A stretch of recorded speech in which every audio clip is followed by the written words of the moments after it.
नमस्कार दोस्तों, YS nursing academy के इस शानदार प्लेटफॉर्म पर आपका फिर से हार्दिक स्वागत है। हम आज आपके लिए वाईएस नर्सिंग एकेडमी की तरफ से एम्स केजीएमयू और यूपीपीएससी के लिए स्टाफ नर्स एग्जामिनेशन की बहुत ही अच्छी क्लास लेकर आए हैं, जो क्लास नंबर 34 हम आपके सामने डालने वाले हैं। तो चलिए बगैर देरी किए क्वेश्चन नंबर 1 की शुरुआत करते हैं दोस्तों। तो चलिए क्वेश्चन नंबर 1 आपके सामने। Which of the following drug is the choice of treatment in drug induced anaphylactic shock? दोस्तों क्वेश्चन ने हमसे क्या पूछा है कि एनाफाइलेटिक शॉक की ड्रग ऑफ चॉइस क्या रहेगी। एनाफाइलेटिक शॉक की बात हुई है दोस्तों। शॉक का मतलब मैंने आपको पहले ही बताया था। शॉक का मतलब होता है कि पेशेंट का सडनली अचानक से ब्लड प्रेशर डाउन चला जाना और पेशेंट कंडीशन डाउन हो जाती है, उस कंडीशन को हम शॉक बोलते हैं। यहाँ पर एनाफाइलेटिक की ड्रग ऑफ चॉइस पूछी गई है दोस्तों। आंसर गैस कीजिए दोस्तों आपके सामने।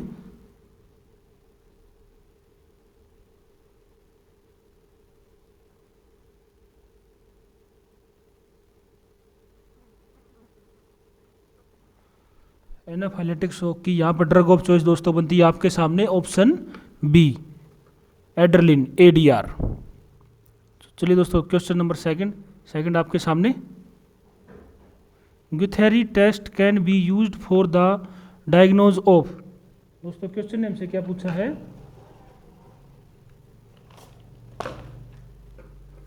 क्वेश्चन ने हमसे पूछा है कि गुथेरी टेस्ट किसके लिए किया जाता है, कौन सा डायग्नोज पता करने के लिए किया जाता है गुथेरी टेस्ट। ऑप्शन आपके सामने है। गुथेरी टेस्ट की बात हुई दोस्तों।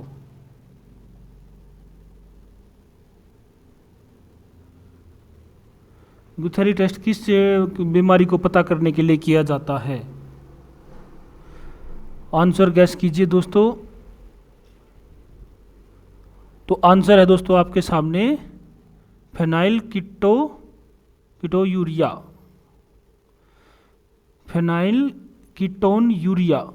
जो गुथेरी जो टेस्ट होता है दोस्तों वो फेनाइल कीटोन यूरिया नाम की बीमारी को पता करने के लिए किया जाता है। इसमें क्या होता है, जो फेनाइल किन नाम का एक हार्मोन होता है उसको पता किया जाता है। वो गुथेरी टेस्ट ही उसको क्लियर कर पाता है दोस्तों।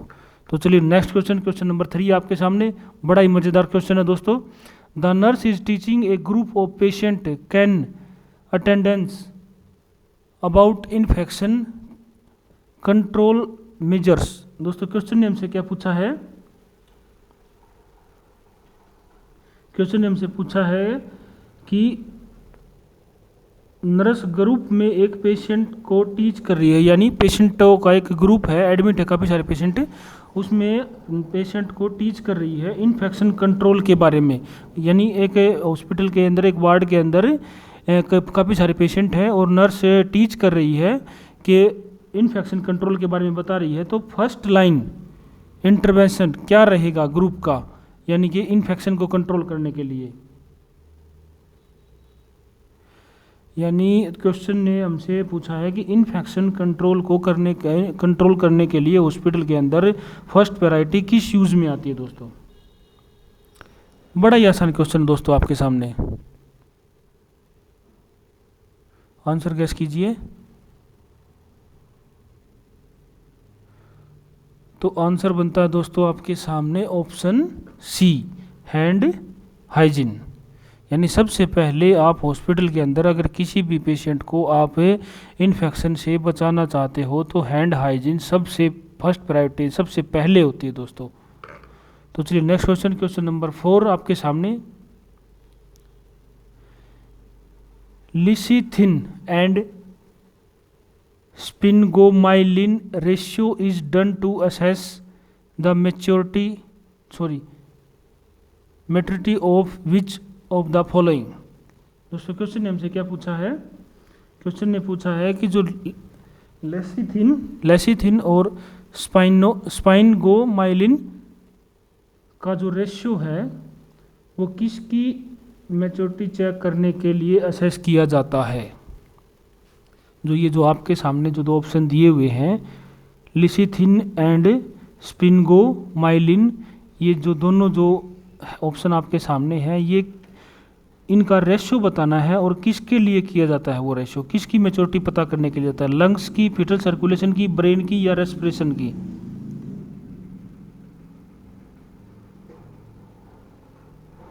आंसर बताइए दोस्तों आपके सामने। तो यहाँ पर आंसर बनता है आपके सामने लंग्स। जो लिसिथिन और स्पिनगोमाइलिन जो होता है दोस्तों, उसका जो रेशियो किसकी मैच्योरिटी के लिए पता किया जाता है, वो लंग्स की मैच्योरिटी पता करने के लिए ये किया जाता है। और ये क्या होता है दोस्तों, ये प्रेगनेंसी के दौरान किया जाता है। 34 वीक से पहले जो डिलीवरी हो जाती है, वो अगर बच्चा अगर फुल कंडीशन में है, अगर तो फिर तो क्या नाम है, रेशियो नॉर्मल होगा। जो अगर मान के चलो दोस्तों, अगर 34 वीक से पहले अगर कोई डिलीवरी हो जाती है, तो उसमें हम पेशेंट को, यानी कि लंग्स की मैच्योरिटी बढ़ाने के लिए उस पेशेंट को बैक्लोमेथा यानी कि बेटनीसोल नाम का एक इंजेक्शन आता है दोस्तों, वो दिया जाता है, या फिर डेक्सामेथोन नाम का जो इंजेक्शन आता है वो दिया जाता है। और वो क्या होता है दोस्तों, जब ये लगता है कि अभी डिलीवरी सीरियस कंडीशन में है और डिलीवरी होने वाली है, तो डिलीवरी से 48 घंटे पहले, यानी कि एक तो जैसे आज लग गया दोस्तों, एक लगता है 12 आवर्स के, पूरे 24 घंटे के बाद, यानी 24 घंटे पहले फिर 24 घंटे बाद, 48 यानी डिलीवरी से 48 घंटे पहले हमें बेटनीसोल या डेक्सामेथोन नाम का इंजेक्शन देना होता है दोस्तों। तो चलिए नेक्स्ट क्वेश्चन नंबर 5 आपके सामने।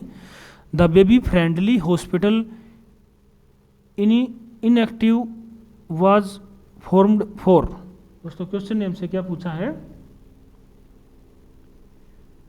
जो ये बेबी फ्रेंडली हॉस्पिटल इनएक्टिव जो होता है, वो क्यों लाया गया था, वो क्यों लाया गया था ये फॉर्मूला। इसको हम शॉर्ट फॉर्म में बोलते हैं दोस्तों BFHI, baby friendly hospital inactive. ये क्यों लाया गया था दोस्तों, ऑप्शन आपके सामने है। बड़ा ही मजेदार क्वेश्चन है दोस्तों, इसमें मैं आपको एक दो क्वेश्चन और समझाने वाला हूं यहीं पर। ये दोस्तों सबसे पहले लाया गया था, WHO ने लाया था दोस्तों। और WHO कब लेके आया था इसको, 1991 में। और ये इंडिया के अंदर कब आया था दोस्तों, इंडिया के अंदर आया था 1993 में, यानी 1991 में तो आया था वर्ल्ड के अंदर, और इंडिया के अंदर कब आया था, 1993 में। और ये किसको प्रिवेंट करने के लिए लाया गया था दोस्तों, प्रोमोटिंग ब्रेस्ट फीडिंग। तो राइट आंसर बनता है आपके सामने ऑप्शन सी। और एग्जामिनर आपसे ये भी पूछ सकता है कि ये कब आया था, अगर वर्ल्ड के अंदर पूछा जाए दोस्तों तो 1991 में, और अगर इंडिया के अंदर की बात हुई तो 1993 में आया गया था दोस्तों। तो चलिए नेक्स्ट क्वेश्चन नंबर 6 आपके सामने। The nurse is assessing a patient who may be in the early stage of dehydration. दोस्तों क्वेश्चन नेम से क्या पूछा है कि नर्स एक पेशेंट को असेस कर रही है जिसे अर्ली स्टेज में डिहाइड्रेशन देखने को मिल रहा है। तो क्वेश्चन ने पूछा है कि कौन सा अर्ली साइन एंड सिम्टम देखने को मिलेगा, यानी एक पेशेंट के अंदर आपको डिहाइड्रेशन देखने को मिल रही है। और क्वेश्चन ने सीधा अगर बात की जाए तो क्वेश्चन ने ये पूछा है कि अर्ली डिहाइड्रेशन पेशेंट में आपको क्या साइन सिम्टम देखने को मिलेंगे।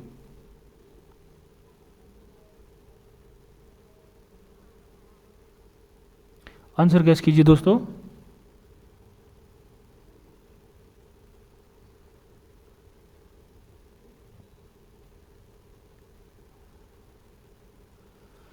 तो आंसर बनता है दोस्तों आपके सामने, देखो दोस्तों, जब भी जैसे आपको अगर प्यास लगती है दोस्तों, अगर आपको जब भी आपके अंदर पानी की कमी होती है, वाटर की कमी होती है, तो सबसे पहले आप अपने ही ऊपर लेकर चलो, आपको सबसे पहले क्या सिम्टम देखने को मिलेगा, सबसे पहले आपको प्यास लगेगी, थर्स्ट एंड कन्फ्यूजन। तो राइट आंसर बनता है दोस्तों आपके सामने ऑप्शन डी। तो चलिए नेक्स्ट क्वेश्चन नंबर 7 आपके सामने। Presence of foramen ovale lead to. Question ने क्या पूछा है दोस्तों कि जो फोरामेन ओवल होता है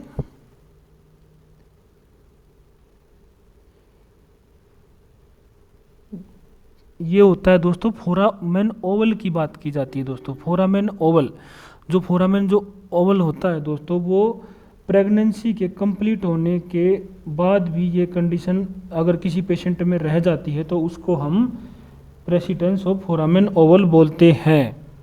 यानी कि दोस्तों मैं आपको बताऊं, जैसे कि अगर कोई लेडीज़ प्रेग्नेंट है और उसके प्रेग्नेंट होने के बाद जो बच्चा पेट में रहता है उसमें क्या होता है, जो बच्चे का जो हार्ट होता है दोस्तों, उसमें आपको जो बच्चे का जो हार्ट होता है उसमें राइट एट्रियम और लेफ्ट एट्रियम जो होते हैं हार्ट के ऊपरले दोनों पार्ट, वो दोनों आपको मिले हुए दिखते हैं, यानी एक दूसरे से कनेक्ट मिलते हुए, रास्ता खुला हुआ होता है दोस्तों। लेकिन जैसे डिलीवरी होने के बाद बच्चा बाहर आ जाता है तो वे दोनों वो अलग अलग रास्ते हो जाने चाहिए, यानी बीच में एक लेयर हो जाती है, वो क्लोज हो जाते हैं। तो वे दोनों क्लोज हो जाते हैं दोस्तों। अगर वो क्लोज कई बार डिलीवरी होने के बाद अगर क्लोज नहीं होते हैं तो उस कंडीशन को हम बोलते हैं प्रेसिडेंस ऑफ फोरामेन ओवल। और वो आपको अगर आंसर की बात की जाए तो राइट आंसर बनता है आपके सामने ASD। ASD का मतलब होता है आर्टीरियल सेप्टम डिफेक्ट। अगर PDA की बात की जाए तो PDA का होता है पेम्पेनेट डुकेट्स आर्टीरियोसिस। अगर TOF की बात की जाए तो ये होता है दोस्तों टेट्रोलॉजिक ऑफ फैलोट। MOF का यहाँ पर कोई काम नहीं है। तो राइट आंसर क्या होगा दोस्तों, ASD, आर्टीरियल सेप्टम डिफेक्ट।